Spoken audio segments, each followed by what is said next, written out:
It's another beautiful day in sunny San Diego. This is Joe Corbisiero with Compass Real Estate and the Dream Homes team. It's the beginning of May, still in the midst of the pandemic, and I wanted to, as usual, as you've seen probably a couple of my videos, I want to share with you the most accurate, up-to-date information about real estate and the economy and what's happening here, especially in San Diego. I hope everyone is doing great, or is actually trying to see the light at the end of the tunnel. The governor has been talking about reopening some of the shops and doing, pickup and deliveries and so on and on. Obviously, we're still in a situation that is unfortunate, that is not the best, but we should make the best out of it. So today I wanted to share with you the latest numbers in the real estate market in San Diego and in California, especially San Diego, where we focus on. Look, everything is about perception. I talked about this many times. So I wanted to really break down a few things, some numbers, which will make a little bit more sense to you. I'm going to have some slides, and I hope you enjoyed. If you have any questions about this video or any other stats or whatever you like to do, feel free to reach out to me directly. I really appreciate that. And our YouTube channel, Joe Corbisiero. Then we have Instagram, Joe Dream Homes, and Facebook.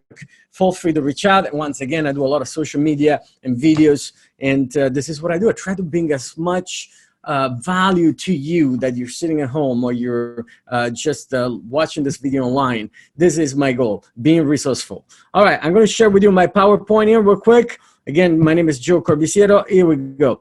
Homeownership rates. I'm going to break it down. As you can see here, guys, the rates is still pretty good. We're about 65.3%. It went down to 63%. This is a couple of years ago, and it's been going up since.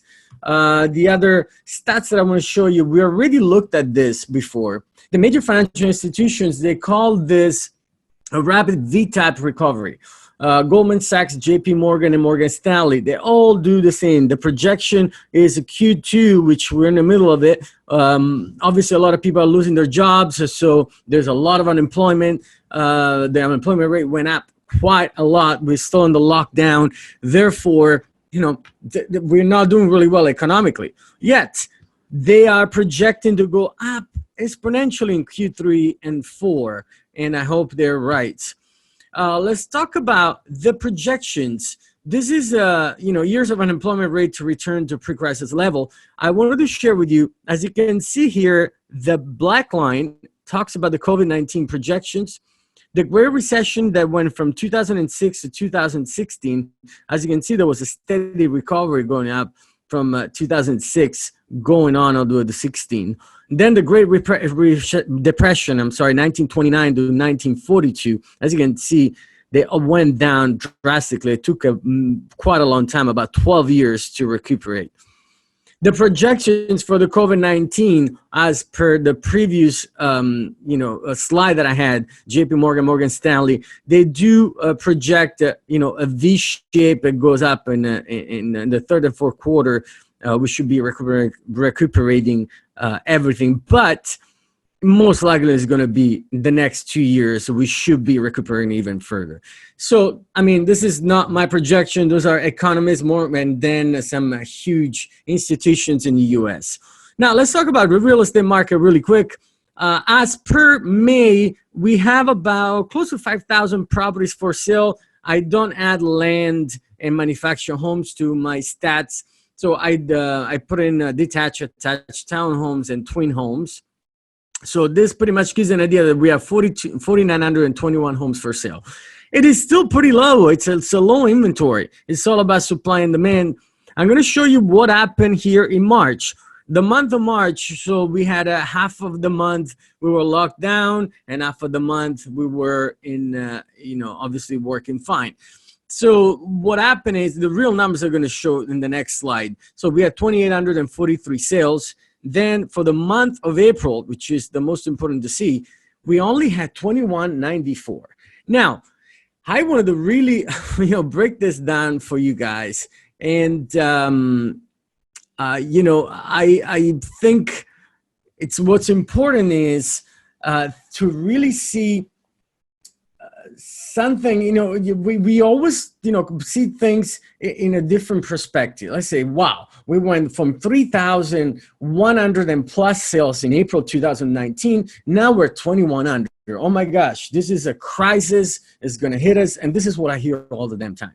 So, but what you really, really want to see is we're in a lockdown. I'm actually surprised that there's almost 2,200 sales in a situation that nobody could ever expect, that people lost jobs, and we're in the middle of an economic crisis. There was a bill relief of, I don't know how many billions of dollars, and checks given to people that they lost their jobs, and so on and on and on and on. We still sell 2,200 homes.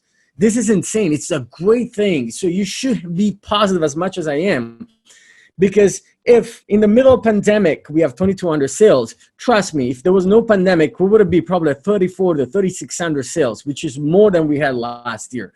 So that means the real estate market is still hitting really, really strong. Now, let's look at the supply and demand. I'll give you some numbers, and I'm going to share with you once again. Look at it. So if you look at this, here it is. So there's 4,921, and we have 2,100 sales. That's almost two and a half months worth of inventory, not even. That's very low. That's very low. That is not something that's going to be an indicator of a crisis.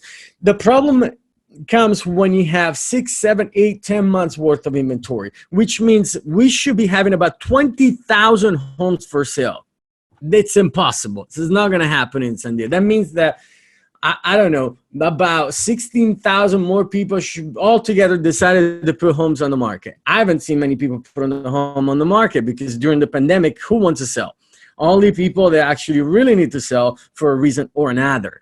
Now, this is what I really, really want to share with you, is this. Check this out. I love this. So this is by Showing Time in California. So this is when the pandemic started, right?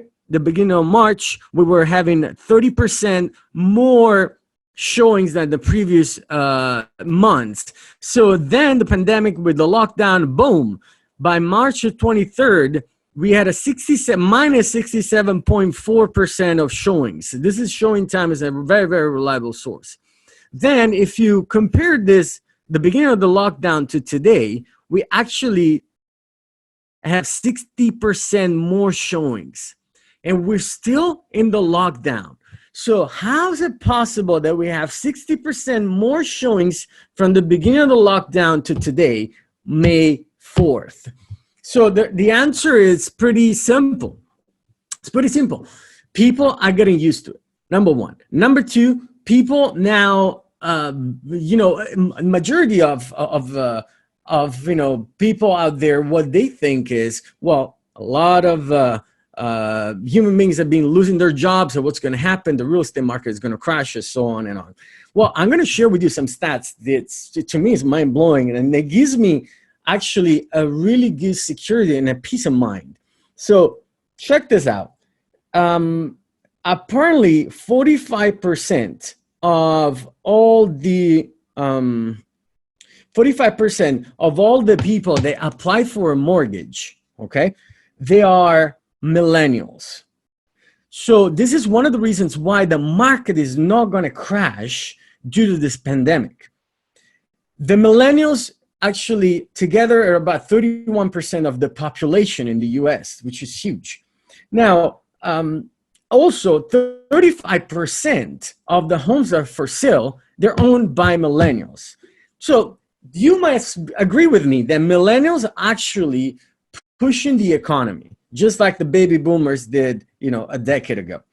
Now, with that said, the millennials are, as per monster.com, which is a very reliable source, in my opinion, the majority of millennials, the most popular jobs are info, statistics, financial analysts, advertising, web developers, EMT paramedics, TV, video, movie production. Those are the jobs that did not get affected by the pandemic, by the COVID-19, as per monster.com.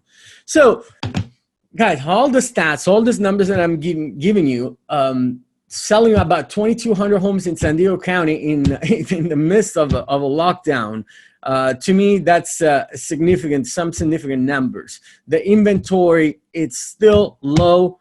Obviously, the supply is low too, and the supply is low. The demand is low because we're in the lockdown. As soon as everything goes back to normal, and I mean, I know there's been a lot of rumors that nothing's going to be back to normal for the next couple of years, but there's still people that have jobs. We all need a roof over our heads. And actually, we kind of consider things a little different now that we spend so much time at home. A lot of people are going to start working from home, so they might want to have a little more space. They want to have a backyard.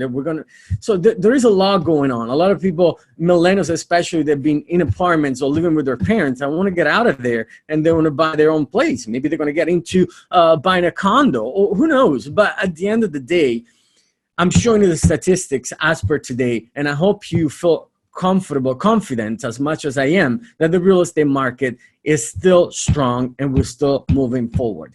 Thank you so much for watching this video. Again, if you have any questions, feel free to reach out to me either on social media, Instagram, Joe's Dream Home, or YouTube, you have Joe Corbisiero, and Facebook, Joe Corbisiero.